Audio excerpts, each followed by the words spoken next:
Sejam muito bem-vindos a mais um episódio do nosso Medicina de Alta Performance, mais conhecido, popularmente conhecido como MAP Podcast. E aqui a gente sempre aborda temas relevantes em saúde, sem nenhum tipo de preconceito, da medicina funcional à medicina tradicional, ali da suplementação ao imunobiológico mais avançado do mundo, sempre com análise crítica e de forma descontraída, com bom humor. É um papo leve aqui sobre medicina e, ao mesmo tempo, um papo que vai informar e ajudar tanto profissionais de saúde quanto pessoas interessadas aqui na melhora da sua saúde como um todo a ter esse objetivo, a conseguir esse objetivo. E eu tô aqui com o meu amigo, irmão, sócio, consultor financeiro, né, o Didi dos Trapalhões, Diogo Viana. Manda seu alô aí inicial. Sejam muito bem-vindos, galera, a mais um episódio do nosso MAP Podcast. E hoje a gente está com um casal de colegas médicos, incríveis médicos. A Vanessa, colega anestesista também, então a gente participa de várias similaridades. E o Diogo Vink, a Vanessa hoje trabalha com medicina integrativa, ela é anestesista de formação. E o Diogo é urologista, trabalha com fertilidade. E a gente tem muito o que acrescentar para vocês hoje, não percam, que vai ser muito legal. E hoje o papo aqui vai ser sobre medicina funcional. E aí, é tudo coisa de charlatão mesmo, né? A gente vai perguntar isso. E eu já adianto que é óbvio que não. É a medicina mais bonita que existe, né? Infelizmente, muitas vezes feita com uma linguagem ruim, mas o conceito é espetacular. É um conceito que eu, pessoalmente aqui, me virei e me dobrei a ele. E a gente vai conversar um pouco sobre isso. E vamos falar também sobre saúde masculina, sobre fertilidade, sobre reposição hormonal no homem. Então, vamos começar falando de quê? Vamos começar com o Dr. Diogo. Aqui não vai ser primeiras damas, não, tá? Aqui é tudo o contrário, entendeu? Até porque tem umas damas aí que não gostam muito da gente, então a gente começa sem as damas. Recado dado. Não, brincadeira. Não fui eu que falei. Vamos parar com essa piada interna aqui, bom, vamos começar. Não, aqui continua. Aqui não tem corte, não. Até porque depois o pessoal tem que descobrir sobre o que a gente está falando. Né? Mas Diogo é urologista e eu acho muito legal, assim, né? Os campos que você escolheu trabalhar. É claro que você opera, é claro que você lida ali com doenças mais avançadas, mas, né, eu acho que você tem uma característica interessante que é fazer por completo a especialidade bem. Então, se o cara chega na sua mão e tem um câncer de próstata, você vai tratar, vai operar, se for o caso. Agora, se o cara precisar ali de uma reposição de hormônio ou de vitaminas, né? Você vai fazer também e de forma embasada. E eu acho que isso falta muito, isso acaba sendo um pouco o conceito que a gente fala sobre medicina funcional. No fundo, eu acho que, né, se isso existisse, você seria ali, com certeza, um urologista funcional. Mas dito essas coisas que não têm a menor importância, dos nomes em si, eu quero te perguntar uma coisa. O que você mais vê no seu consultório? Assim? E as pessoas te procuram mais por quê? Assim, já com diagnósticos de doenças avançadas, as pessoas te procuram porque elas querem melhorar ou, né, não tem problemas de fertilidade, elas te procuram para fazer prevenção. O que você mais vê, assim? Isso é uma coisa que eu sempre fico curioso. Legal. Primeiramente, agradecer o convite. É uma honra estar aqui com vocês, ao lado da minha esposa também, participar desse podcast. Mas a urologia é muito interessante, né? É uma especialidade muito grande. Então, a gente tem uma formação cirúrgica e a parte clínica é muito forte da urologia. E aí já começa o erro do urologista, que a gente tem essa formação cirúrgica e esquece da parte clínica. Então, o urologista se forma e vai atrás de cirurgia. Hoje, com certeza, a minha equipe é um dos maiores volumes de cálculo de renal do Rio de Janeiro que a gente opera. Eu fiquei muito tempo nessa, de operar, esqueci um pouco da parte clínica. É o momento que a gente olha essa parte clínica, a gente viu que a formação do urologista está uma formação um pouco precária em relação a isso. A gente pensar em fertilidade, em questão da parte da andrologia, se a parte hormonal, e também a parte sexual. Então, assim, eu vejo hoje uma dificuldade dos médicos abordarem isso. E abordar o paciente como um todo, né? Independente do termo, é olhar o paciente como um todo. Entender também que ali é um corpo, uma alma, um espírito. Entender também que não é só esquecer isso, que é só uma próstata, um rim. Não, um paciente é completo. Então, existe uma doença que vai atingir tudo. O cérebro, o rim, a próstata, né? Então, só para explicar essa parte basal. Mas hoje, o forte do meu consultório, sim, é eu tratar a parte de sexualidade, disfunção sexual masculina. E hoje posso dizer que o 90% é infertilidade. E vou passar a bola aqui para o Diogão também, né? Porque os dois entendem muito de hormônio. E eu já quero entrar nesse assunto e juntar as duas coisas, que é a disfunção sexual. Então, desde disfunção erétil, né? Disfunção sexual, tanto ali, vamos dizer assim, né? No pré-fertilidade, quanto com dificuldades para o ato em si, quanto na qualidade de espermatozoide, né? Então, acho que a gente pode abordar esses dois temas. E eu quero saber o seguinte: o paciente chegou lá e não está conseguindo ter relação sexual, não está conseguindo manter ereção. O pessoal fala, ó, esse cara aí tomou bomba. Ou fala assim, esse cara aí tem testosterona baixa. Uma das duas coisas, né? É verdade isso? Quais são as principais causas? Vamos lá. Boa pergunta, hein, cara? Legal, né? A questão de disfunção sexual a gente separa em 4. A disfunção erétil, né, que é a ereção, né? A ejaculação precoce, quando o homem ejacula em menos de 1 ou 2 minutos, ou a esposa não consegue chegar ao orgasmo em 50% das relações.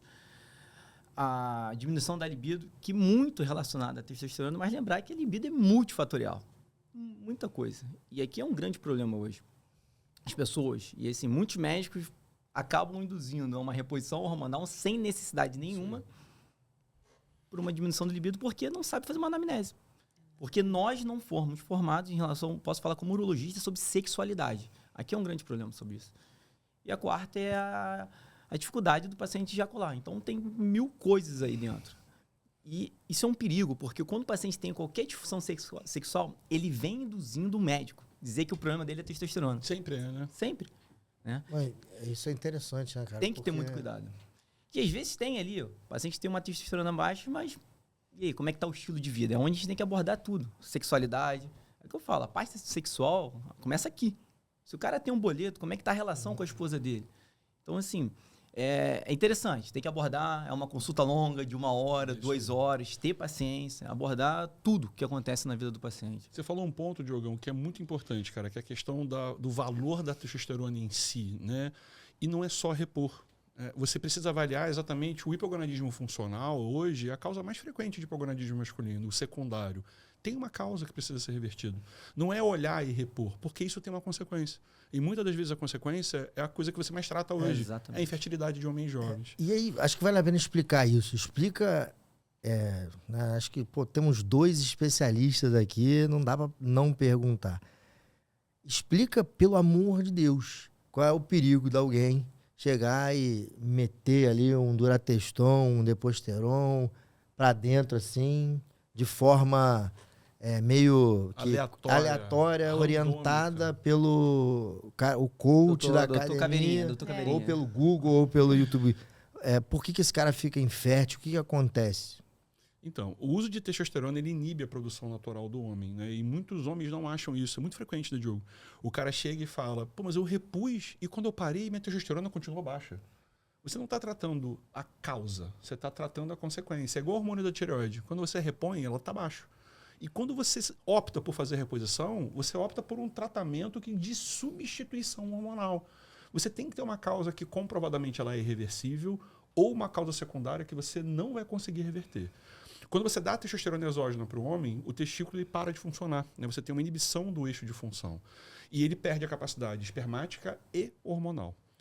A maior parte das vezes, e a gente sabe disso, né, Diogão, a capacidade da função espermática ela é recuperável se o testículo era saudável antes. Mas a maior parte dos homens que usam testosterona, eles sequer avaliaram a função testicular antes, nunca tiveram filhos e não sabem se aquilo ali vai ter um grau de comprometimento mais grave ou não relacionado à fertilidade.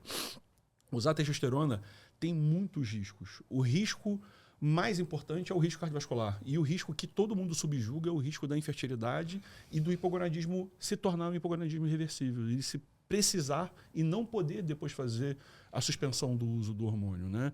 E cada vez mais homens jovens incorrem no risco de infertilidade por uso inadvertido sem saber do risco. Exatamente. Esse que é o grande ponto.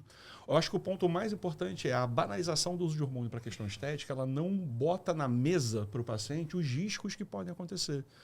E a gente sabe que quando o paciente está ciente dos riscos, ele opta para assim, eu não sabia que isso poderia acontecer. E quando chega no consultório do Diogo, o cara está infértil, eu falo assim, se eu soubesse, eu não teria usado.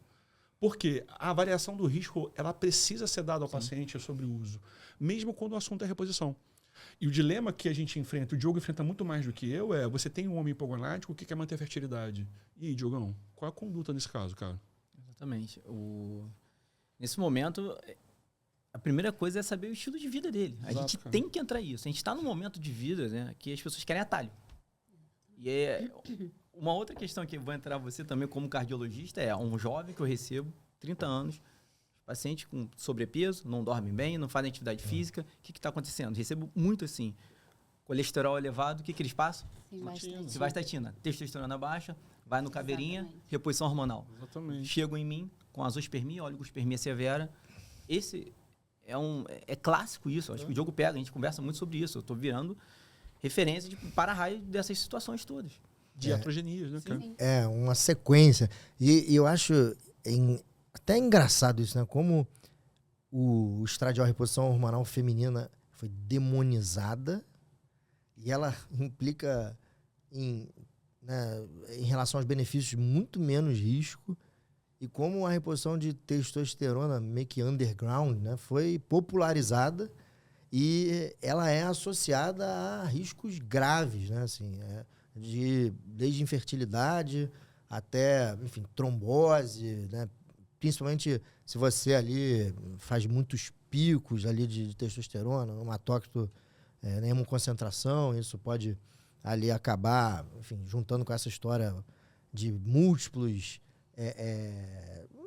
fatores de risco, você pode acabar tendo uma trombose. O cara, ele muitas vezes não adianta nada repor testosterona no cara não emagrecer, porque não, aquela testosterona vira todo estradiol, né? Quer dizer, vira toda não, mas um percentual alto vira estradiol e você acaba tendo ali problemas, né?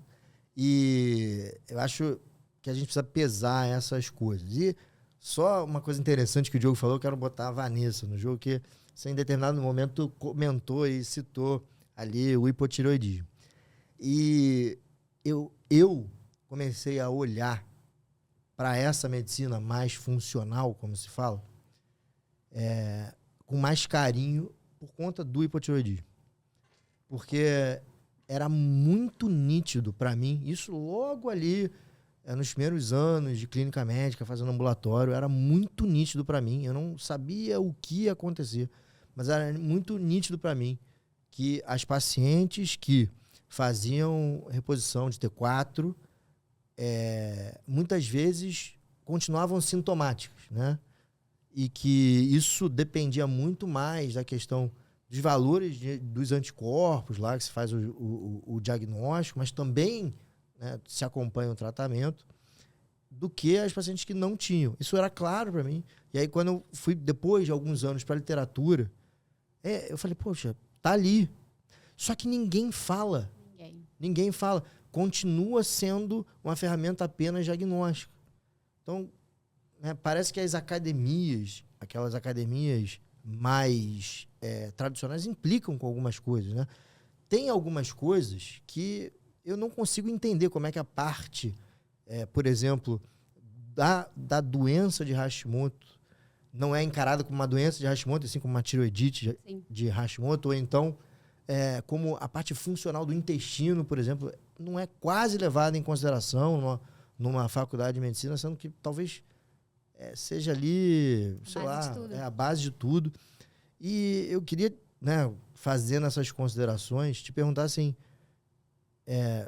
como é que você enxerga essa tal de medicina funcional? E eu te pergunto, não de forma tão ampla, né? A gente está falando de fertilidade aqui, e é muito comum, por exemplo, uma mulher tá tendo relação ali com seu marido durante um tempão, não consegue ter filho, vai ali num especialista em fertilidade, cara, o cara lá acaba indicando uma fertilização in vitro, começa a induzir né, com múltiplos esquemas hormonais, que a gente não sabe o que acontece muito no futuro, né? Essa que é a grande verdade, a gente não tem tempo ainda para saber. Um monte de processo de proliferação de folículo e tal, sendo que tem passos muito mais simples que às vezes são a causa da história. Então, eu queria que você juntasse, né, essa sua visão de medicina funcional, o que te fez olhar para isso, com a parte de como a medicina funcional pode ajudar nessa questão da infertilidade feminina ou masculina. Sim. Então, olha só. Inicialmente, quando a gente fala até de medicina funcional, eu não gosto nem de falar só desse aspecto, né? Até mesmo por causa de várias... você acabou de falar ali mesmo, né? Algumas imagens, preconceitos, porque eu acho que é uma visão muito fisiológica da medicina, porque vamos começar pelo hipotireoidismo que você falou. Quantos pacientes chegam para mim no consultório já com doses altas de Puran, extremamente sintomáticos? E daí a gente pensa, quem foi que olhou? Vamos começar. Olhou para o intestino daquele paciente. Você tem absorção de ferro, de zinco, de selênio? Porque assim, a gente não está falando agora de medicina funcional, que a gente precisa de um ferro e de um selênio, porque é uma suplementação mega master importante para aquela tireoide funcionar dentro da medicina funcional. Não, aquilo ali é fisiologia do segundo período da faculdade, do Guyton, está lá escritinho, para aquela tireoide funcionar, para T4 virar T3 em periferia, que é o hormônio ativo, eu preciso de ferro, eu preciso de selênio. Quantos estudos a gente já tem robustos mostrando a associação das doses elevadas, ou mesmo assim, não elevadas, mas que sejam importantes de selênio para um paciente que tem uma doença de Hashimoto e que faz os seus níveis de anticorpos baixarem, né, com níveis mais altos ou adequados de selênio, por exemplo. E eu vejo muito essa parte voltada como se fosse uma modinha suplementar, ou então, porque agora todo mundo está falando sobre suplementação, então vamos levar para esse lado, e a medicina funcional sendo levada para isso.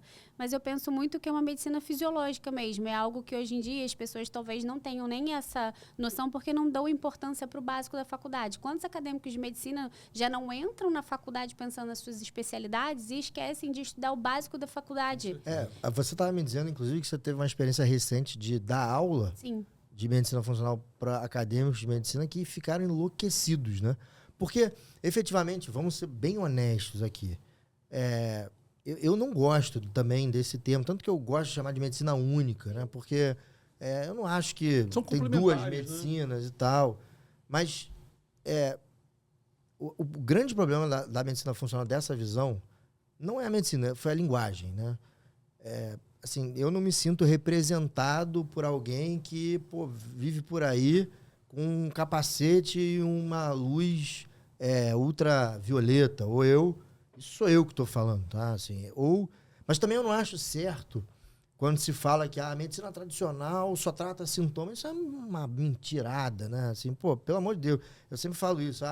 Eu sou arritmologista. O cara chega com uma fibrilação atrial, é óbvio que eu vou olhar para a tireoide do cara, eu vou, enfim, olhar para os hábitos de vida, eu vou ver se o cara está tomando muita cafeína, muito energético, vou ver um monte de coisa. Então, eu não vou pegar lá e vou dar um beta-bloqueador e tratar sintoma. Então, isso é muitas vezes também repetido. Então, eu acho que se criou uma briga boba, né? E eu acho que resgatar exatamente essa parceria, fazer com que as coisas virem uma coisa só, vai fazer muito bem para todo mundo. E aí você me contava que você teve uma experiência de dar aula. Sim. E os acadêmicos ficaram completamente enlouquecidos, porque muitos deles passavam por problemas que você falou na sua aula e eram refratários a vários tipos de tratamento. Conta um pouco disso, eu achei isso muito legal. Eu achei bem interessante, porque quando a gente fala especificamente, né, da fisiologia em si, você amplifica muito de uma maneira mais tranquila para os próprios acadêmicos entenderem, né? Do que a gente ficar entrando nessa medicina tradicional, medicina funcional. Porque quem não tem ideia, acha inclusive que são duas partes, né? Antagônicas, né? Polarizadas. E tudo já está muito polarizado, né? E a polarização vem desde a política até a própria medicina. Então fica aqui os médicos tradicionais de um lado e os médicos funcionais do outro. E ali eu quis passar, porque até realmente eu fui chamada para falar sobre a medicina funcional, sobre uma saúde além das doenças. Eu quis mostrar isso, que aquilo ali nada mais era do que você entender a fisiologia de uma forma correta. Porque, de fato, é isso, né? Quando a gente começa a olhar muito para a doença na base celular dela, onde tudo acontece, né?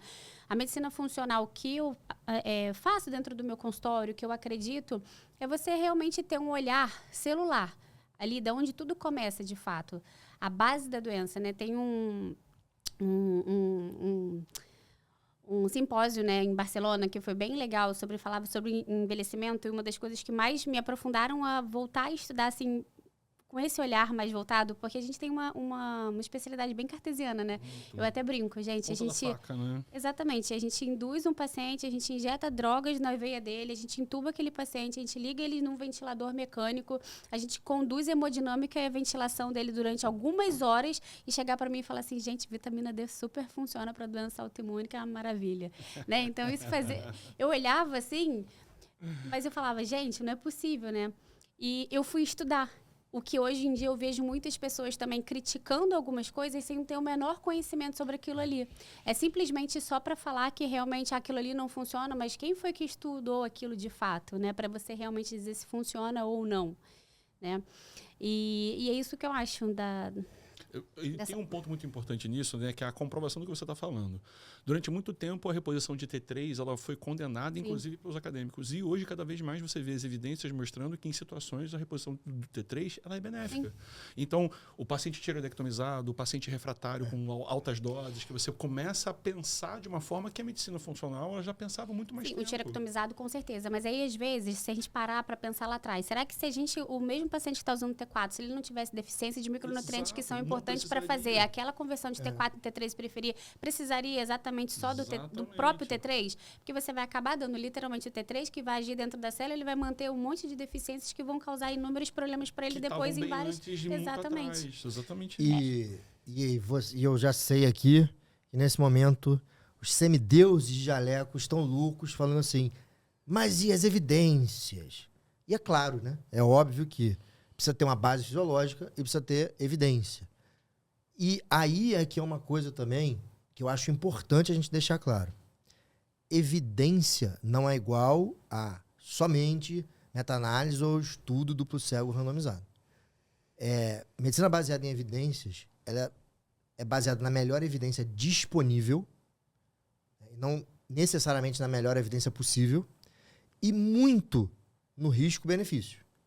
Se eu tiver, 10 relatos de casos dizendo que vitamina D ajuda em alguma coisa para esclerose múltipla, por exemplo, estamos falando aqui de um nível de evidência super baixo.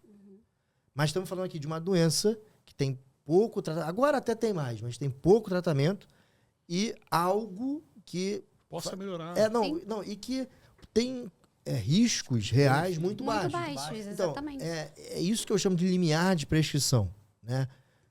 O que não pode, e aí, assim, você tem uma fisiologia ali que você acha que explica o negócio, aí tem lá um estudo em rato e aquilo ali vira verdade pro ser humano. Aí isso não pode mesmo. E acontecia muito. Só que existe um movimento, e eu acho que eu e você, a gente faz parte disso, vamos trazer uma linguagem adequada para esse tipo de medicina. Porque é exatamente isso que vai fazer funcionar, que a gente vai poder conversar. Então, é aquilo, né? Por exemplo, a gente está falando de fertilidade. E aí eu queria... Você está falando de micronutrientes e fertilidade. Pô, o que por exemplo, uma paciente que está ali com dificuldades de ter filho, ela pode investigar antes dela tentar induzir ali uma fertilização in vitro, pensar nisso, assim. Às vezes, existe uma vamos dizer assim, uma evidência mesmo, assim, mesmo que pequena, mas com um risco baixo de que possa ser alguma deficiência vitamínica ou alguma deficiência de mineral, porque eu já soube de histórias, né? Eu não faço muito a tal da programação metabólica, né? Preparar uma mulher para engravidar, mas, cara, teve história assim, bem próxima a mim de uma vitamina D e um ferro que estava faltando e a paciente engravidou e estava lá prestes a fazer a FIV. Aí falou assim, uma coincidência, foi isso que o médico falou para ela, pô, quantas vezes, né? Tudo bem, uma coincidência aqui, você já deve ter visto uma ali. Não é. Não acredito que seja tanta coincidência assim, não. Então, essa relação entre micronutrientes, vitaminas e infertilidade, principalmente feminina, assim, o que é básico para uma pessoa que quer engravidar? Então, eu volto sempre no assunto, que eu acho que a gente tem que buscar saúde. Até mesmo quando você falou assim, eu já vi várias pessoas que tomaram ferro, tomaram a vitamina e engravidaram. A vitamina D engravidaram. Eu acho que não é a especificidade do ferro da vitamina D. Você simplesmente deu para o organismo que estava faltando para ele fazer a fisiologia correta, que é engravidar. Porque o normal é engravidar. Não é não conseguir engravidar, né? Quando a gente fala de causas já mecânicas, já exclusas, né? Então, é você tentar avaliar o que está faltando para aquela mulher ter saúde.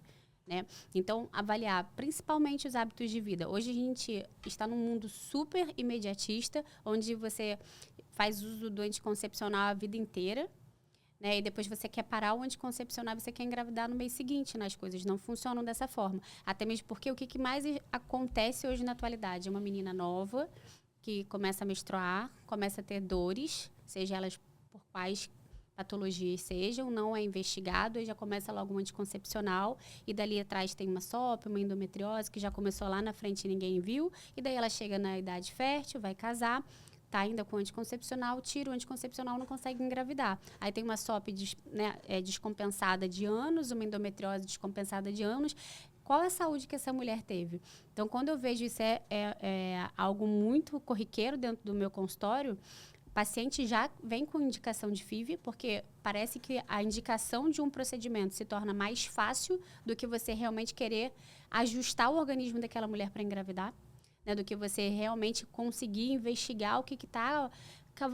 Ela vai te dar inúmeros sintomas que são além da infertilidade.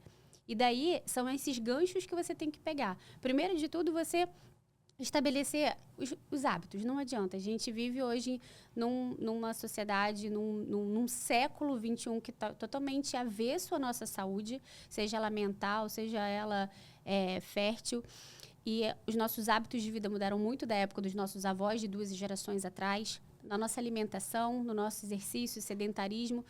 Se você quiser hoje em dia, foi o que eu estava até falando, né? Se você quiser hoje em dia ficar sentadinho aqui nessa sua cadeirinha, sem fazer absolutamente nada, até mesmo para comer, você vem um iFood aqui na sua mesa, sabe? Os nossos avós, eles comiam bicho e planta, eles pegavam sol, eles dormiam cedo, eles não tinham tela, até a própria melatonina, um hormônio normal, que seria para induzir o nosso sono, não é mais expresso da mesma forma que ele era 2 gerações atrás. A melatonina, por exemplo, é um antioxidante excelente, que tem inúmeros receptores no ovarianos, por exemplo, se a paciente não dorme. Então, se você não ajustar o hábito de vida dela, que é a alimentação, é chato, mas e por isso que é a parte mais do meu trabalho, que eu tenho que trabalhar muito com ela entendendo que 50% ela vai ter que fazer. Uma coparticipação. Vai ter que participar, porque ela vai ter que mudar o estilo de vida dela. Ela vai ter que melhorar a alimentação, ela vai ter que fazer exercício físico. Uma coisa que... Por que eu gosto sempre de falar mais da fisiologia do que um outro tipo de medicina? Porque o que eu mais vejo? A paciente que ouviu falar que a coenzima Q10 vale a pena para a fertilidade, está lá tomando, mas não faz um exercício físico. Quem é o maior ativador mitocondrial? Exercício físico. Aí você está lá tomando coenzima Q10 esperando que você vai engravidar. Aí é atalho do mesmo jeito. É isso. Aí são aquelas coisas que a gente fala da própria leitura da medicina funcional. É o shot, é o chip da beleza, é o sorinho de não sei... É isso, a ideia de facilidade que é muito ruim de uma medicina que realmente eu acho que é a que funciona e que é real. Se tiver que usar remédio, vai ter que usar remédio. Mas se a gente puder evitar... A gente começar lá na frente, a gente vai evitar. E se a gente ajusta esse organismo dessa mulher, dando saúde para ela de fato, ajustando, né, que são os principais hábitos dela, investigando se tem deficiências de micronutrientes importantes e fazendo a suplementação adequada, avaliando se ela tem doenças autoimunes, resistência insulínica, SOP, endometriose, disbiose, leaky gut. Você tem que ajustar aquela mulher como um todo. Suplementar de forma adequada e não é só com metilfolato, que todo mundo acha que vou engravidar 3 meses antes, eu tomo o metilfolato, tá tudo bem. Do ácido fólico. Não, exatamente, porque eu já nem falo desse ácido fólico. Mas assim, 3 meses antes tem que tomar, né, o folato. Não é assim que programa o organismo para engravidar. Aí o que eu mais escuto? Mas os meus avós, a minha mãe não precisava disso. Realmente ela não precisava. Porque é outra geração. Ela vivia, era o que eu falo, a comida dela era diferente, ela dormia, ela não tinha tela, ela fazia exercício físico, ela se expunha. O máximo que ela tinha era uma bicicletinha. Hoje em dia até a bicicleta é elétrica. Então se você não quiser fazer absolutamente nada para os teus hábitos de vida melhorarem, você não faz. E essa mulher chega para mim. Só que essa mulher já chega para mim com indicação de FIV. Isso é um absurdo. E aí, 2 pontos. E aí ela já chega falando assim, eu queria melhorar para FIV, né? Não, e detalhe, e isso é uma realidade também, porque se esse organismo continuar assim, nem a FIV vai dar certo. Não. Que é a realidade, a gente pega vários... Porque a FIV, exatamente, a FIV, ela vai implantar. Ela vai, na realidade, ela vai colocar. Agora, toda a devida implantação, tudo que vai ocorrer depois para uma futura gestação, se você não tiver uma fisiologia funcionando, você não vai adiantar nada. E isso foi perfeito ali, assim, por exemplo, a melatonina é importantíssima, mas é importantíssima no ovário. Sim. E a melatonina é muito mais a que você produz. E uma coisa, assim, melatonina eu brinco, né? Que tá errado. E aí aqui vai ver o corte do erro. Melatonina se produz mais de dia do que de noite, né? Porque a melatonina pineal é sensível à luz, mas a melatonina das extrapineal, elas são muito mais sensíveis aos near infrared, que são os raios ultravioleta curtos que estão presentes mais no dia, principalmente no começo e no final do dia, né?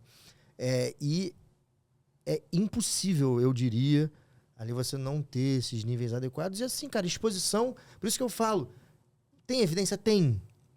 Mas, pelo amor de Deus, né? Assim, cara, se expõe à luz natural ali, meia hora de manhã e meia hora à noite. Não custa nada. Vai pro trabalho de janela aberta, se for o cara, para se expor a alguma coisa à luz e tal. Então, são essas coisas que vêm antes, né, do que... sei lá, necessariamente um suplemento, uma vitamina. E eu acho que é perfeito, exatamente. É o que eu sempre falo, o suplemento ele não vai fazer milagre, ele vai te ajudar com certeza. Exatamente, é a cereja do bolo. E o mais, só pegando aquele gancho do hipotireoidismo que você falou lá na frente, é só você vir, essa mulher, às vezes ela tem ali a glândula dela aparentemente funcionando, aí tá faltando aquele ferro ali dentro daquele T4 para virar um T3 direitinho na periferia para melhorar. Esse mesmo ferro que vai entrar, né, às vezes tem uma ferritina, uma deficiência de ferro importante, né, essa paciente que vai me procurar. Você começa a ajustar o organismo dela inteiro. Então, você não consegue ver assim, foi o ferro. Eu não gosto dessas posições assim, foi o ajuste. Foi o ajuste, porque aquele ferro que ele entrou, ele às vezes pode ter ajustado a tireoide dela, que age no mesmo lugar dos hormônios que são necessários para ela engravidar, por exemplo. Entende? Então, assim, é um olhar muito amplificado. E o que às vezes eu vejo é que as pessoas, elas simplificam algo como, eu tomei isso e engravidei. Entendeu? Como se fosse e não entender assim, que aquilo ali vai ajustar o organismo dela inteiro, vai controlar a ansiedade dela, vai controlar a depressão, muitas das vezes. O ferro é um fator de neurotransmissor. Se você não tem ferro, muito provavelmente, se você tem um quadro de ansiedade, você pode ter um distúrbio neuropsíquico só por causa de deficiência de ferro. E daí você dá o ferro, você já ajustou a ansiedade, a depressão, o humor, aí você ajustou a tireoide, a própria doença autoimune, porque se essa paciente ou não, por exemplo, uma doença de Hashimoto, um hipotireoidismo por doença de Hashimoto, que é uma doença sistêmica e não uma doença da tireoide, né, que atinge a tireoide, mas é uma doença que atinge muitas coisas antes, por exemplo, de atingir a própria tireoide. O próprio cérebro é um deles, né? E a própria fertilidade, porque tem correlação total dos altos níveis de autoanticorpos com infertilidade. Ou então de você não conseguir progredir. Você engravida, mas você não mantém. e com vários marcadores inflamatórios, inclusive todos desenvolvidos, obviamente, né? Isso é muito legal, cara. E é um dilema, né? Porque a gente está falando da saúde da mulher, né? E a mulher se cuida. Agora, imagina o Diogo, urologista, com o homem e a fertilidade do homem. Isso que eu queria perguntar, assim, né?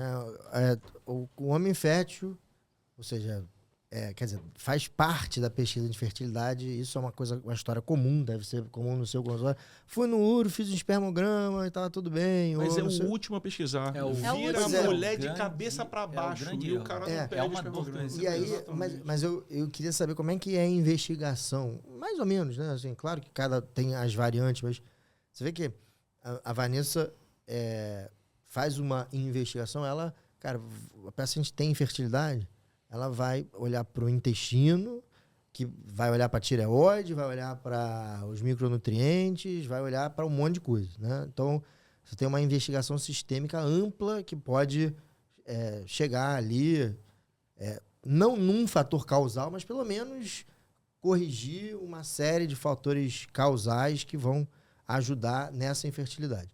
Mas no caso do homem, especificamente, assim, existe ali, quais são as recomendações? Espermograma, assim, né? Tanto de exames quanto de terapêuticas mais comuns, assim, que a gente pode lançar a mão. Legal. Primeiro que quem marca a consulta não é nem um homem, são as mulheres. E geralmente, eu gosto de ter essa consulta sempre quando a gente pensa em fertilidade é o casal, não é o homem nem a mulher. É o que eu sempre falo. Até porque elas sabem mais da nossa vida, né? Essa é a grande realidade. E se o homem está a 70, ela tem que estar a 130. A gente tem que brigar por 1% ali. Essa fertilidade a gente começa assim. Mas a gente sabe que a principal causa de infertilidade masculina é a varicocele. Já começa aí. A varicocele tem que ser exame físico. Paciente, palpação. Nem toda varicocele causa infertilidade. Existe a grau 1, que é subclínica, e muitos urologistas indicam cirurgia somente com ultrassom. Ou seja, às vezes tem uma alteração do espermograma, uma oligospermia. Ele tem uma varicocele que não é grau 2, grau 3, que causa infertilidade, mas é uma varicocele subclínica. Pelo ultrassom, o cara vai e indica. Aí o paciente vem 1 ano, 2 anos e não consegue engravidar. Então, assim, a primeira coisa, quando a gente busca fertilidade, o que faz? O casal se torna infértil, né, a partir de 1 ano de tentativa. Então, assim, principalmente, importante saber que a idade do homem também conta. Nem tanto quanto a mulher, mas também conta. Então, assim, se a esposa a mulher tem 36, 37 anos, a gente começa a antecipar isso. E eu acho legal entrar nessa questão da preparação metabólica. Entender que a saúde do homem é importante para a saúde do filho também. Isso também é importante. Muito, muito, com certeza. Também para a implantação e para a saúde dessa criança. Então, nesse momento que esse casal está com uma história de infertilidade, primeiro exame, óbvio, espermograma. E aí começa. O espermograma é um exame complementar, gente.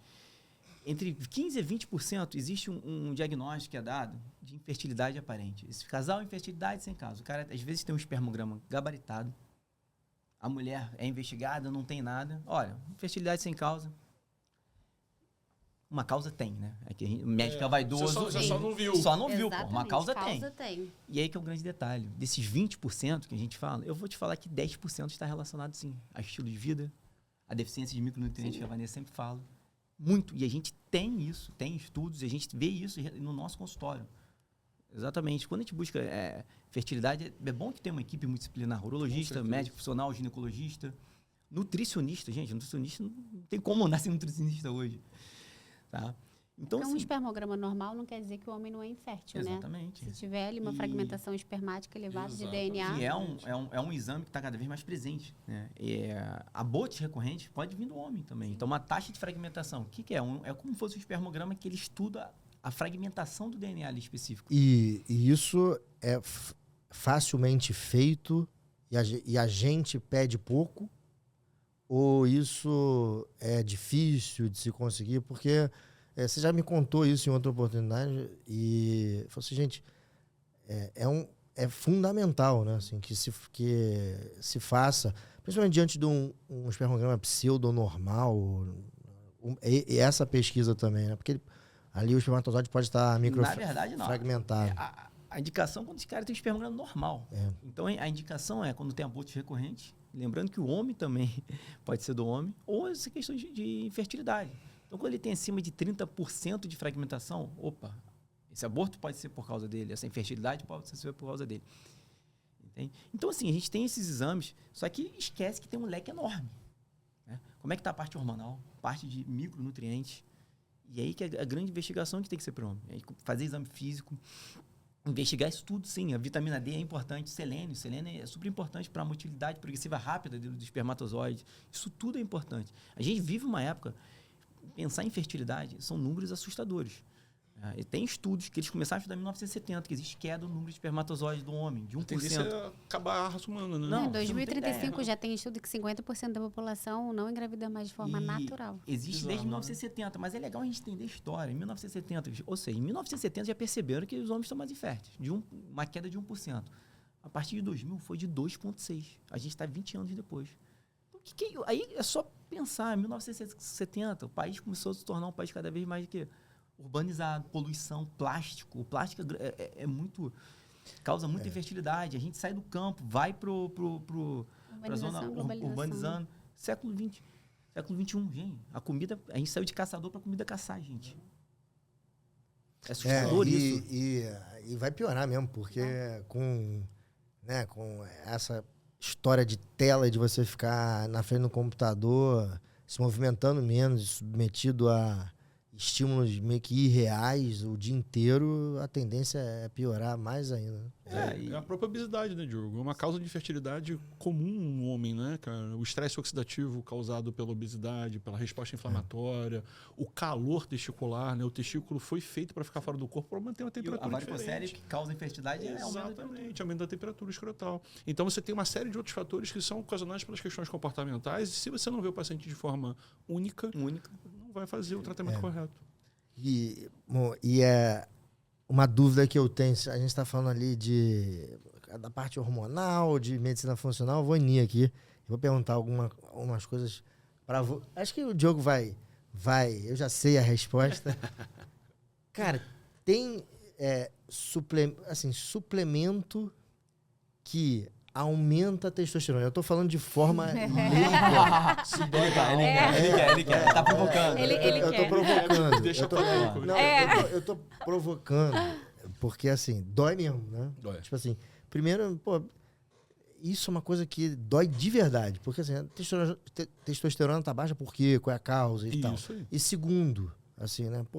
Se eu não tiver como corrigir a causa, necessariamente eu tenho o hormônio para repor. Então, assim, né, me parece meio esquisito você pensar dessa forma. Mas existe suplemento que aumenta a testosterona? Isso é importante para a saúde do homem, para a saúde da mulher, em algum caso?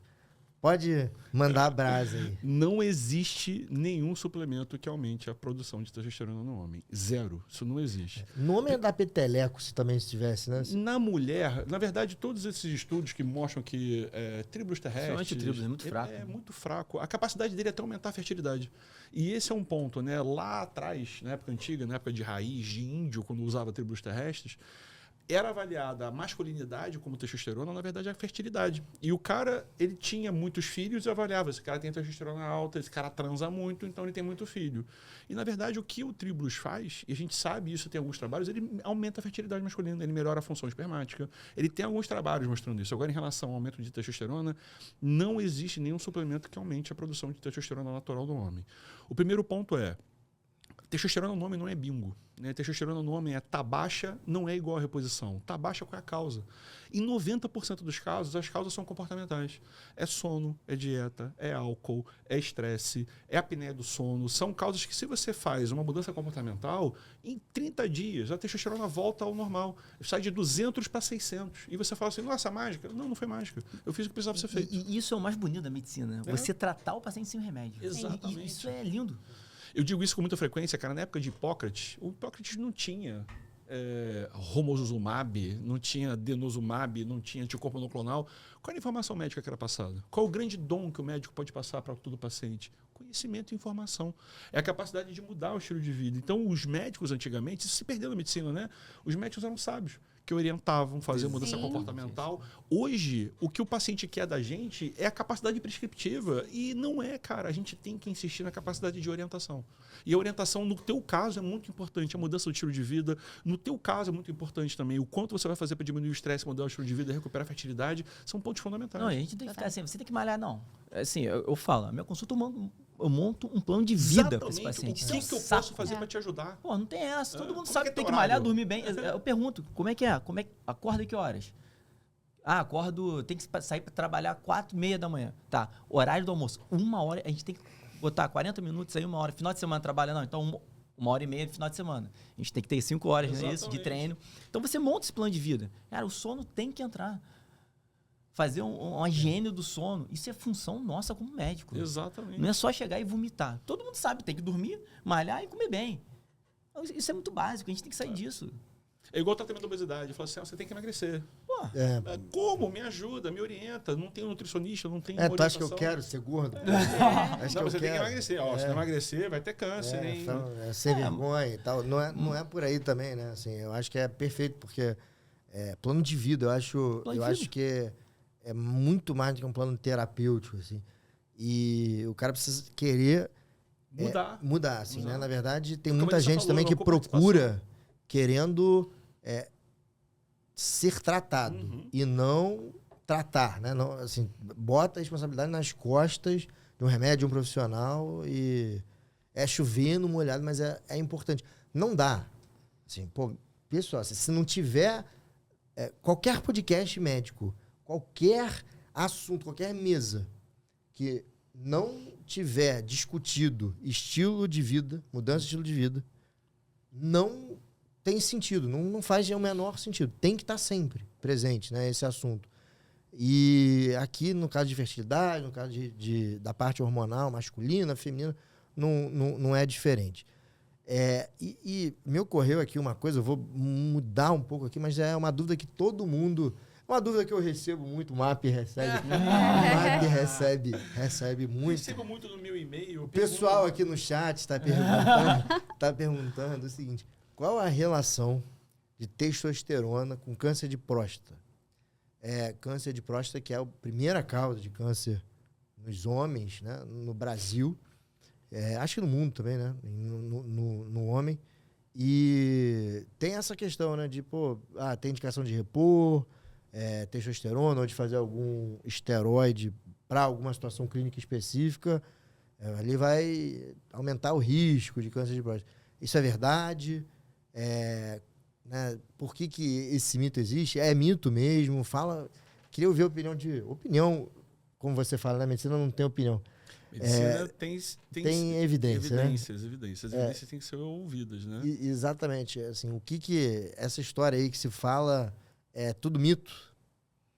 Bom, isso ficou muito tempo em congresso de urologia, foi sempre uma confusão, né? O Diogo fala muito bem sobre isso. Isso foi um caso em 1943, que um paciente teve, na época não tinha nem PSA, né? Nem PSA, ele usava o ácido aspartico.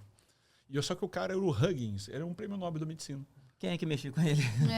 E aí ele falou o seguinte, ele fez um relato de caso de que ele viu o que aconteceu com um paciente usando testosterona que aumentou o ácido aspartico e isso causava câncer de próstata. Essa verdade, que não é uma verdade, se tornou uma verdade durante pelo menos 80 anos na medicina, 70 anos na medicina. 2000, né? Até os anos 2000 com o Morgenthaler, que o Morgenthaler falou e que questionou. Ele foi olhar retrospectivamente, ele via a realidade do urologista e você vê a incidência de câncer de próstata é maior num homem com testosterona baixa. E ele falou assim, mas por que raios eu estou fazendo castração desses caras? Por que raios eu estou tentando baixar? Por quê? Né? Se não faz sentido. Ele foi fazer uma revisão na literatura. Não tinha nenhuma evidência que suportasse essa associação, tirando o relato do Huggins. E aí o Morgenthaler, que é um gênio da medicina, professor, hoje aposentado, né, mas professor titular de urologia de Harvard. Tive o prazer de conhecer ele em Harvard quando fui dar aula. Genial.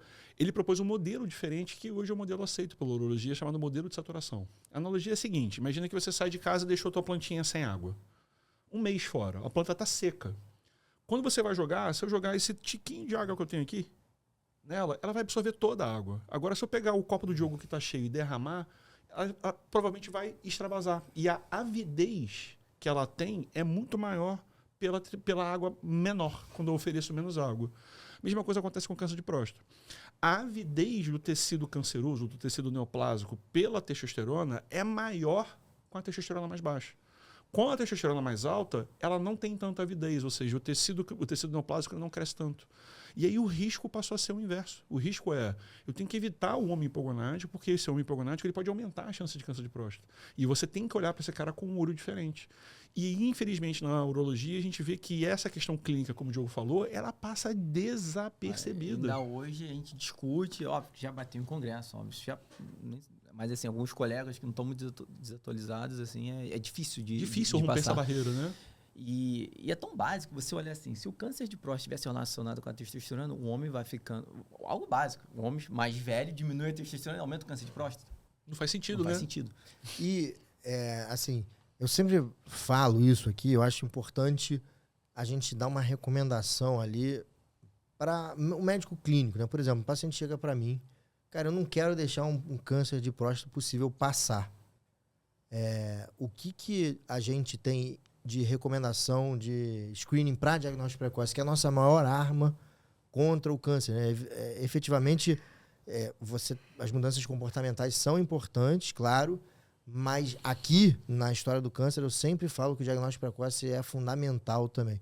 Então, assim, eu acho que vale a pena um urologista dizer assim, como é que você faz, né? Para um paciente que te procura ali e ele quer, eu quero prevenir, eu quero fazer diagnóstico precoce, quais são as recomendações? Na verdade, é um termo que a gente tinha que mudar, né? Prevenir é uma coisa. A gente vai prevenir lá atrás, com o estilo de vida, com a alimentação. De repente, até nos pais. Exatamente. Isso é diferente. Até o que nossos pais já passam e o que a gente vai durante a nossa vida, com a alimentação, estilo de vida. Ali a gente previne. Agora, o diagnóstico precoce, a gente faz. O paciente, quando tem um histórico na família, com 40 anos, é o PSA, junto com o toque retal. Isso não muda. E com 50 anos, que não tem histórico, a gente faz sempre os dois. E a partir disso, se você tem um nódulo, às vezes eu já peguei, na residência mesmo, um paciente com PSA de 2, uma relação até boa, e eu peguei no toque. Não é comum. Peguei no toque. E aí fez a biópsia, era um Gleason 7. Isso é muito comum, né, cara? Você vê o PSA normal, mas você passa o dedo na hora do toque, cara, isso aqui não é normal. Não é normal. E, assim, você falou, então, 40 anos, se tem história familiar, e 50 anos, PSA e toque. Né? O ultrassom substitui o toque? Não. Assim, ultrassom, a gente usa o ultrassom para ver hiperplasia, aumento prostático e ver resíduo pós-miccional. Essas perguntas eu estou fazendo, né, exatamente porque é comum pra caramba, né? Sim. Pô, tem a questão do incômodo, do toque, do preconceito do toque, pô, deve ser ruim. Acho que é até legal as pessoas entenderem o toque, né? Que 70% da lesão é na periferia, que você consegue tocar no reto ali. Ainda bem que tem, senão a gente não conseguiria. E hoje a gente, em grandes centros, a gente consegue, no toque, até antes de fazer a biópsia, a gente consegue fazer a ressonância multiparamétrica da próstata. Então, às vezes, esse paciente também tem um PSA elevado, não está no toque. E, às vezes, você faz até biópsia e não pega. Às vezes, é uma lesão central. Então, a gente faz uma ressonância, vê essa lesão central e a gente pode guiar essa biópsia guiado por ressonância, que faz uma punção central ali no nódulo. Porque às vezes isso, o nódulo é pequenininho e a área que você vai fazer a biópsia, por mais que você faça várias amostragens, não vai pegar. Mas se for central, você não pega. Que ali é a minoria, né? Eu vou dar uma volta, um giro aqui de 180, porque tem uma coisa que eu quero falar com a Vanessa, que é de saúde mental. Eu acho importante a gente falar sobre isso, né? A gente discutiu aqui temas importantes, fertilidade, reposição de testosterona no homem, mas a grande epidemia é de depressão, ansiedade, que inclusive vai repercutir em todos aumento de risco para tudo isso que a gente falou. E eu achei, né, a gente tinha comentado que você ali deu uma aula para falar sobre medicina funcional para acadêmicos de medicina e muitos se identificaram mesmo quando você falou principalmente da parte de saúde mental com situações que eles viviam, de não conseguirem dormir e estarem dependentes já de remédios, de estarem usando combinações de antidepressivos, seja para depressão ou para distúrbio de ansiedade, e não resolver. Assim. É claro, a gente já passou pela parte comportamental, óbvio, mas assim, especificamente para a saúde mental, como é que é a tua abordagem em linhas gerais, né? É difícil a gente falar sobre um caso clínico, mas como é que a medicina funcional, a medicina que você faz, enxerga depressão, ansiedade, muito além dos remédios, ou é isso mesmo que a gente faz e tá bom? Não. Então, os distúrbios neuropsíquicos, principalmente da atualidade agora, que são os principais aqui, né? Que é o estresse, ansiedade, burnout, síndrome do pânico e depressão. Quando a gente aborda um paciente com essas queixas, a gente tem que ir um pouco além, bem além. Porque, às vezes, o que a gente mais vê hoje em dia, né? É um paciente que toma remédio para dormir, outro para acordar, outro para emagrecer, outro para ficar bem, outro para performar, né? E o efeito colateral em tudo, e eles sempre estando mal. O que eu achei, que eu achei interessante, quando eu falei para os acadêmicos de medicina, que eu estava falando exatamente sobre essa medicina que eu trabalho, que é uma medicina que busca saúde e prevenção de doenças.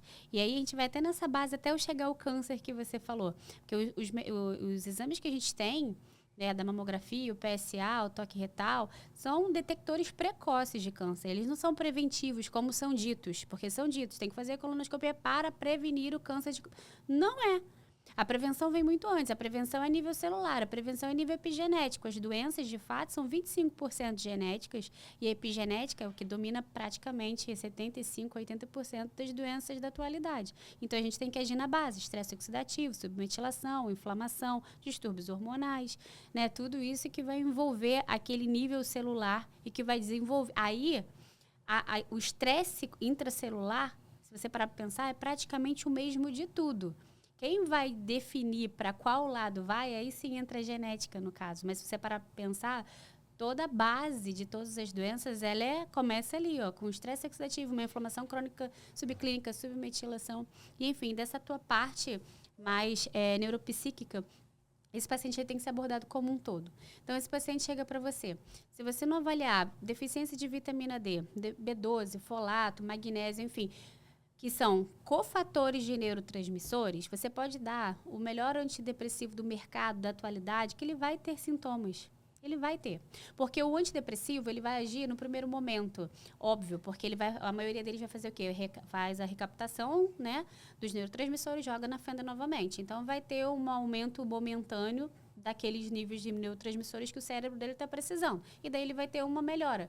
Só que essa melhora, ela não perdura. E daí começa, aí vai, um ansiolítico aqui, ou então coloca mais um antidepressivo, ou então um estabilizador do humor, e daqui a pouco aquele paciente ainda está lá com 3 classes de medicações diferentes e ainda tem sintomas de ansiedade, de depressão, de síndrome do pânico. Se você não olhar aquele paciente como um todo, e é literalmente... buscar um hipocortisolismo, um próprio hipotiroidismo, uma doença autoimune, como é que está o intestino daquele paciente? Paciente com leaky gut, paciente com disbiose intestinal, pode usar o melhor antidepressivo da face da Terra, que ele vai manter sintomas neuropsíquicos. E sempre fazendo os links aqui, desculpa te interromper, mas tá aí uma belíssima causa de disfunção sexual também, né? Total. O uso ali meio de antidepressivos, ansiolíticos. Abusivo de antidepressivos e ansiolíticos. Isso é muito. E nisso que eu achei mais interessante foi falar sobre medicina funcional para acadêmicos de medicina que estão dentro de uma faculdade que isso nem chega perto, né? Porque não tem uma cadeira de nutrição até hoje. Eu estou formada há 18 anos.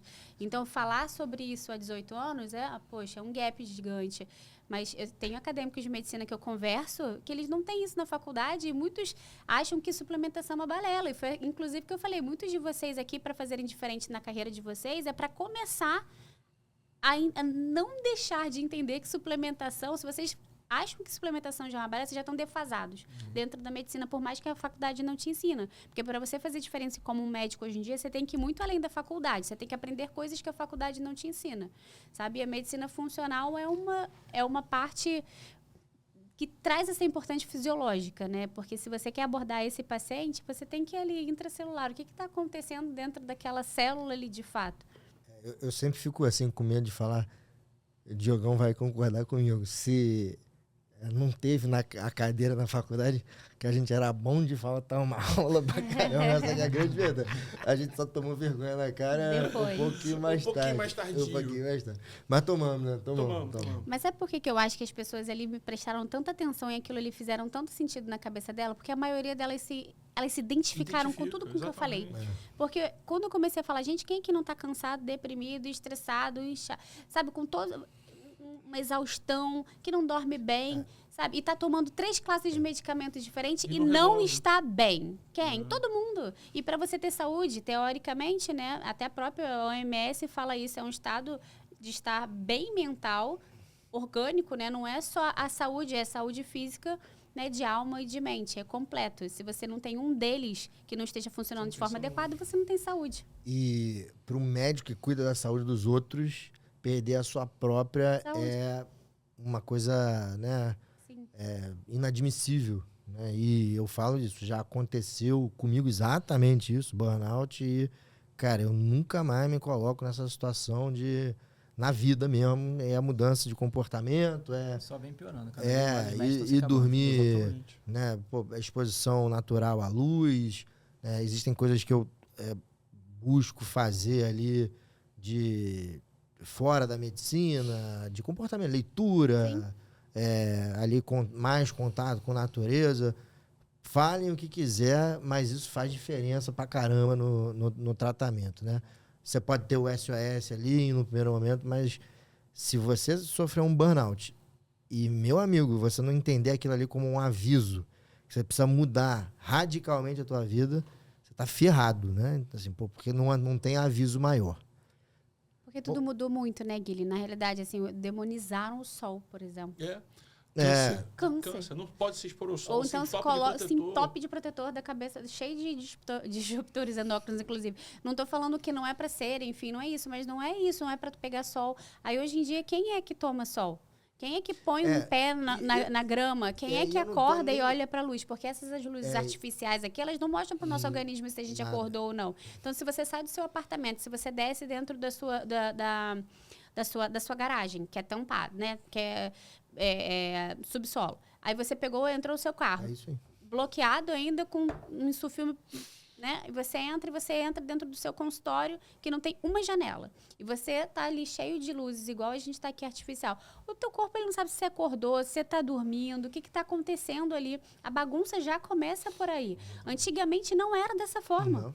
Entendeu? Quem é que se expõe ao sol diariamente? E eu não tô falando nem só por causa da vitamina D, porque isso a gente nunca vai conseguir mais na vida ter uma vitamina ideal, mesmo pegando sol, porque a gente não vai pegar 30, 40 minutos todos os dias, 7 dias por semana, isso não vai acontecer mais. Mas que seja até para você ativar, né? Porque o que a gente toma é 25 hidróxido na célula, que vai agir calcitriol, vai precisar daquele solzinho. Mas nem isso as pessoas fazem. Não colocam um pezinho na grama, não faz um ground e acha que é coisa... Gente, isso funciona, né? Tipo, nós somos células positivas, negativas. Existe essa... Um exemplo que eu dou no consultório, muito voltando para a fertilidade, é isso. Por que há 60, 70 anos atrás a gente tinha uma medicina precária? Nossos avós tinham 5, 10, 15 filhos. Exatamente. E a medicina entra sempre quando eu falo sobre fertilidade com meus pacientes inférteis, mas eu falo sobre todas as doenças. Sim. E tudo está relacionado. Trazendo essa medicina. E aí...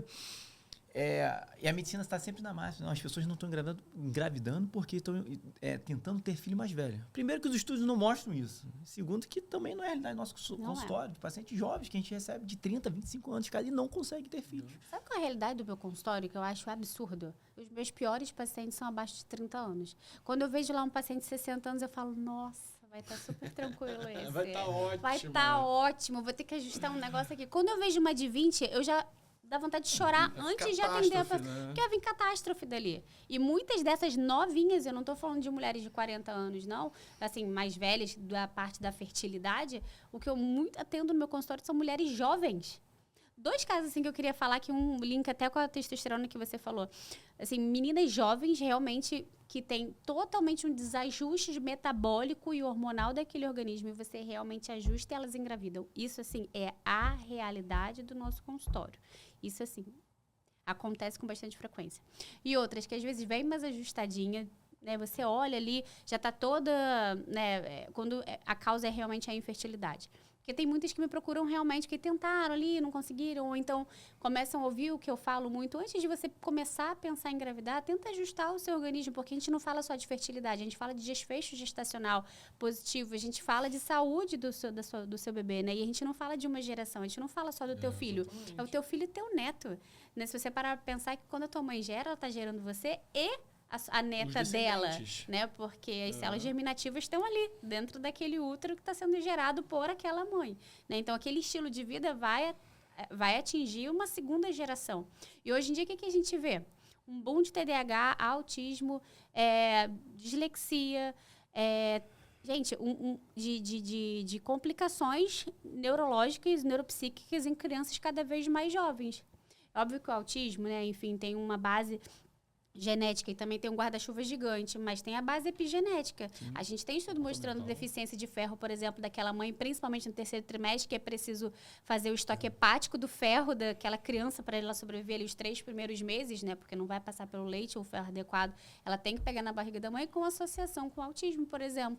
E talvez ali, assim, um dos suplementos que tem mais evidência, assim, evidência robusta, tem o ferro e o sulforafano, né, que é o antioxidante, eu acho que mais potente, né? Quer dizer, um estimulador ali do NRF2 e tal. Tem estudo assim, né, de monte mesmo, né? Porque você tem poucos efeitos colaterais mostrando melhora de alguns sintomas do espectro autista. Sim. E tal. É muito interessante, né? Mostrando que o estresse oxidativo ele faz parte da gênese e é o que você falou. É genética, epigenética, mas mais ainda, os mecanismos de lesão celular, eu brinco, né, que são sempre limitados. São os 4 cavaleiros do apocalipse, né? Que é o estresse oxidativo, submetilação, a glicação e distúrbios hormonais. A nível celular, até submetilação, estresse oxidativo, agora me faltou o quarto. Calma aí, deixa eu tentar. Inflamação crônica, subclínica. Inflamação, isso, perfeito, exatamente. A nível celular, você só tem esses 4 mecanismos de lesão, não há outro, né? Então, assim, toda doença necessariamente vai desembocar nisso. Se você parar para pensar, foi aquilo que eu falei lá, todas as doenças, principalmente de bases epigenéticas, elas têm o mesmo início. O que vai mudar ali é aquela genética, aquela arma que você tem apontada para você, que é a genética. Quem vai apertar o gatilho é a epigenética durante a tua vida. O grande fator está a alimentação nisso aí. De uma parte de tudo. Sim, né? Estresse, o gatilho que eu ia falar daquele outro caso é porque eu já peguei alguns pacientes que a mulher em si, ela não tinha tantas alterações ou pequenas alterações que eu conseguia olhar e falar, gente, não é por isso que ela não está conseguindo engravidar, sabe? E eu falava, seu marido toma alguma coisa? Como é que é a saúde do seu marido? Porque o 8º pilar que eu avalio, principalmente quando eu faço programação metabólica gestacional da mulher, é a saúde masculina. Ela importa e não tem como, ele tem que ter avaliado de tal forma. Não toma nada, só toma umas suplementações e tal, que não sei o que. Ela falei, beleza, faz o seguinte, me passa que eu quero ver as suplementações. Sempre tem uma testozinha ali. Aí uma testozinha que ele não faz a menor ideia, ou seja, inibindo o eixo todo dele. A mulher de cabeça para baixo sendo avaliada e a causa de infertilidade é a testosterona que o cara tá tomando sem saber que está tomando. Porque eu falei, seu marido toma testo? Não toma não. Não toma. É muito eu falei, então me dá a listinha das coisinhas que ele toma. Porque não é avisado, sabe? Isso é ruim. Muita sacanagem. Não avisa o risco da própria reposição. Sim. E aí o homem não sabe do risco. E o que mais eu vejo também é isso, né? A mulher é virada de cabeça para baixo, faz vídeo de estereoscopia. Faz sofre, tudo. acha que o problema é dela. Ela tá toda de cabeça para baixo. Mas, meu Deus! Aí você vai ver o marido, você vai fazer a pesquisa. Tá lá a causa. Muito bem. Estamos aqui nos nossos finalmente. Nosso diretor já me apontou ali, né? O famoso Alex do Jô Soares. Mas brincadeiras à parte aqui, eu queria que todo mundo aqui desse recado final, começando, obviamente, agora sim pelas damas, né? Acho que agora a gente... Já estou de bem com as damas, aquela dama já não está mais me atrapalhando. Então, Vanessa, obrigado por ter vindo e eu acho que a tua carreira, assim, né, é uma carreira exemplar. No sentido de que você ali fez uma especialidade, teve a vivência de hospital, de paciente grave e acho que assim como o Diogo também, falou assim, beleza, aqui é bom, eu ganho grana, mas... Tá faltando algo Tá faltando, para exercer essa profissão, o papel tem que ser antes. E aí você foi buscar isso também sendo funcional e acabou também, né? Hoje em dia tendo a oportunidade de ali ter um consultório, uma clínica, né? Que a gente teve lá, clínica linda de vocês dois e agora os dois estão dando palestra por aí, já estou sabendo também, né? Então, acho muito legal, né? Essa virada, geralmente, ela é bem sucedida. Quando você vai para um lugar ali que faz sentido mesmo na vida das pessoas, na fisiologia, nas evidências, não tem como dar errado, não. Assim, os casos de sucesso que acompanham a gente são efetivamente muitos com essa história. Então, eu queria que você desse ali um recado final, pessoal que está assistindo a gente. Sim, eu acho que a gente tem que buscar a saúde de fato e realmente prevenir doenças, sabe? E ter um olhar mais abrangente. Se você toma um monte de medicação, ou às vezes até nem toma, mas você está sentindo um monte de coisas que você sabe que você não está bem, realmente você não está bem. Acredite, né? Acredite nisso, porque o seu corpo fala. E às vezes eu falo muito assim com as minhas próprias pacientes. Às vezes eu acho que eu consigo acertar tanto com vocês porque eu também já tive ali daquele lado. Eu também já tive cansada, principalmente na época da faculdade, onde eu abri o meu hipotiroidismo, por exemplo, foi no R1 da anestesia, né? Então eu já tive cansada, fadigada, ansiosa, né? E eu buscar a saúde, mudando o meu estilo de vida, priorizando um monte de coisas importantes da minha vida de fato, né? Gerenciando o meu estresse, suplementando de forma adequada realmente, eu busquei saúde e qualidade de vida. E é isso que eu gostaria que todo mundo buscasse de fato, né? Não entendesse que o que você sente, independente de você estar tomando um monte de remédio que falam que é o melhor do mercado, o mais... Nossa, o que está agora de melhor qualidade para tal doença e você não está se sentindo bem, é porque você de fato não está sendo bem, não está sendo bem tratado. Então tem uma gama de coisas que a gente precisa avaliar e que muito provavelmente vem muito antes das medicações. Perfeito. Diogão, e o teu, cara? Assim, qual é o grande finale? Assim, se você tivesse que resumir assim, em um recado pro pessoal, coisa, qual seria? Testosterona não combina com fertilidade. Acabar a semana foram muitos casos que eu peguei absurdos como esse, mas em falar em saúde, eu queria até contar um caso, né? Que a gente fica nessa medicina tradicional, medicina funcional. Eu recebi um paciente de 70 anos que eles fazem todo um tratamento com um médico funcional, a família inteira. Geralmente é a família que entra, né? É um estilo de vida, isso é interessante. E eles me procuraram por ser urologista com uma visão funcional. Olha a história. Entender que medicina funcional não é também medicina alternativa. Eu queria falar um pouco também do outro lado sobre isso, para a gente fechar bem.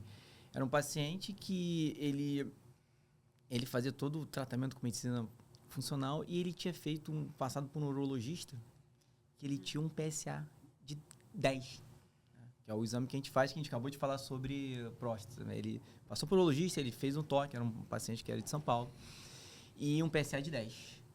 Ele rodou em 4 urologistas. Todos, graças a Deus, indicaram biópsia. E ele tinha um médico funcional que ele falou, não faça isso. O cara fazia ozônio transretal. Mentira. Ele não indicou. Isso que é aquela parte que a gente está falando, então, assim, entendeu? Eu tô falando outro, eu quis trazer esse outro lado. Mas é isso, é o que... É isso. Entendeu? Então, assim, os dois lados, bicho. Assim, isso não é isso, é o paciente. É o paciente, esquece. Então, o que puder de melhor olhar para o paciente, você se entregar ao paciente, se envolver. Depois que eu aprendi isso, cara, a primeira coisa que eu tenho na medicina, não se envolve com o paciente. Não, porra, se envolve. O que eu mais você faço tem que se envolver. É uma alma humana que está ali, exatamente. E entender. Às vezes eu acabo a consulta, saio da consulta com o paciente, levo para o recolhimento e a gente conversa, faz um monte de coisa, tá? E esse caso, ele veio em mim, que também é um perigo, assim, que ele vem querendo... Olha só, não, você é urologista, veio o paciente com a filha. Não, que você é um urologista com visão funcional. E assim, o que você acha? Porque eu sei que você não vai indicar. Eu falei, todos indicaram. Eu falei, graças a Deus, faz a biópsia agora. Não, agora, não tem negócio. Não tem mesmo. Mandaram para minha biópsia um Gleason 9. Eita, Isso, olha só. Um Gleason 9, uma doença altamente, que já estava uma doença avançada. Pois é, e aí é que eu falo, né? Que e o prognóstico de cura foi perdido, talvez, por um mau uso da medicina funcional. Que é linda, mas assim, exatamente. que, pô... Não substitui medicina. Não é alternativa. É complementar, exatamente. E aí é uma questão, além de tudo, de bom senso, cara. Assim, tipo, por isso que eu falo, assim, né? Demonizar qualquer um dos lados.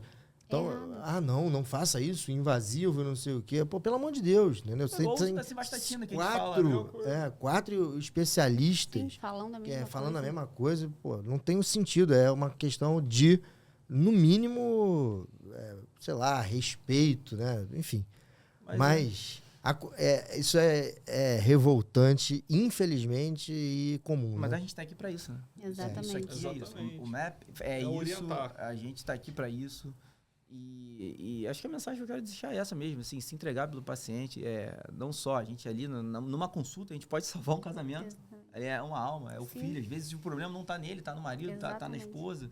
E a gente tem que ter tempo e escutar. A gente tem 2 ouvidos e uma boca, pô. Fala menos. Isso que eu até falei nessa aula, que eu achei que as pessoas até ficavam assim, olhando com uma... Nossa, mas como assim? Porque você tem que aprender também na medicina coisas que a faculdade não te ensina. Então, às vezes, você precisa que o paciente se autoconheça, sabe? Então, você tem que ter ferramentas para aquilo, sabe? Estudar coisas além. E você dar ferramentas para o seu paciente se conhecer.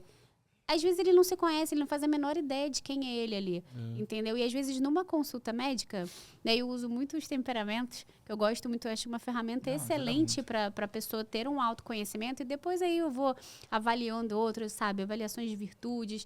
Eu falei, gente, estudam filosofia, mas para que estudar filosofia na medicina? É um passo tão além, sabe? Porque ali a gente está falando de uma alma, e você consegue ter oportunidades, principalmente dentro do que eu faço no meu consultório. Quando os pacientes eles chegam em mim, eles já passaram inúmeros médicos. Eles estão desesperados e me acham ali como uma salvadora da pátria ali.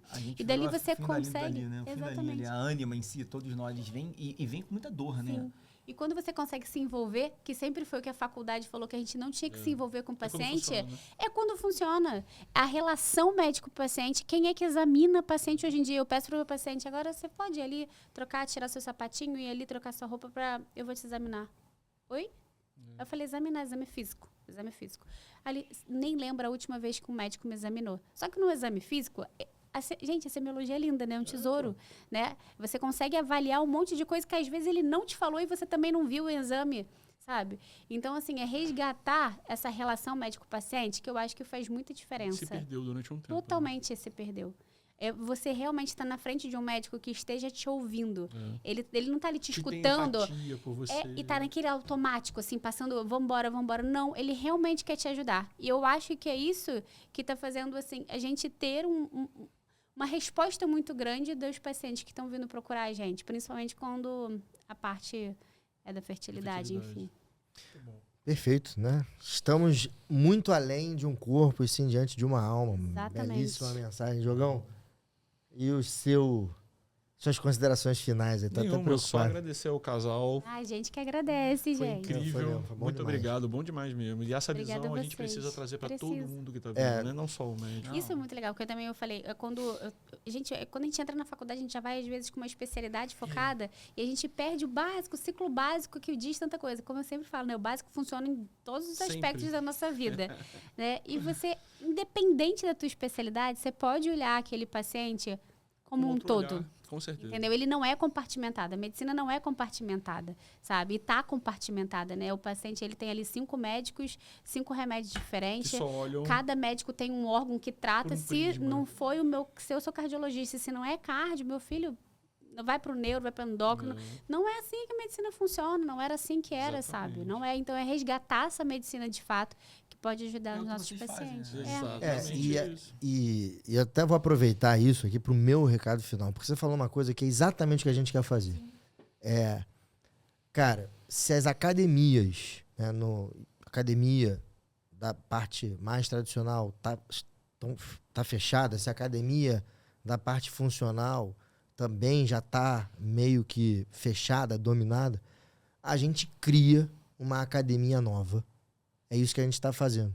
Mas uma academia que tem todos os critérios de boa medicina, que a gente, ao longo de 15 anos de carreira, passando em universidade e aprendendo a medicina baseada em evidência, aprendendo, por outro lado, ali, a criticar, às vezes, a medicina baseada em evidência, a gente consegue trazer uma academia, né, de meio. E medicina tem que ser isso mesmo. Né? Não dá para um profissional que é mais funcional, se diz mais funcional, indicar ozônio para um câncer de próstata, como foi feito ali, né?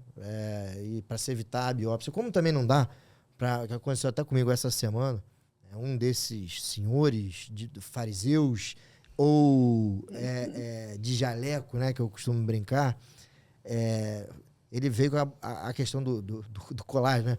Não, aquela velha história, porque o colágeno, você é uma proteína, e aí se você ingere o colágeno, você vai digerir, vai virar aminoácido, e o aminoácido não vai de novo ser colágeno.